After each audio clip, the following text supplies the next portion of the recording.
Kia ora koutou, my name is Sarah from Kelmarna Gardens. I'm going to tell you a little bit about what plants to plant in the springtime. We've got here with me some of the classic summer crops to establish. So we've got here a lovely zucchini seedling that can go in right about now. You want to be making sure that your plant is establishing roots kind of all the way down to the pot. Some of these, you want to be planting them in a sunny spot, and if you're planting them now, you can even use a cover or a plush green protection. Cucumbers, tomatoes, these really classic summer crops.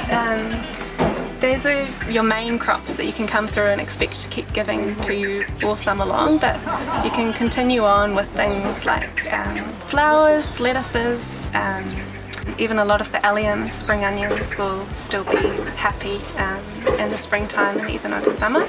Another thing that is a really good idea to take advantage of now is warm soil temperatures and a good amount of moisture in the soil. So you can do a lot of direct sowing. So carrots, turnips, radishes, they're all going to thrive off just being scattered on the ground, lightly covered in soil.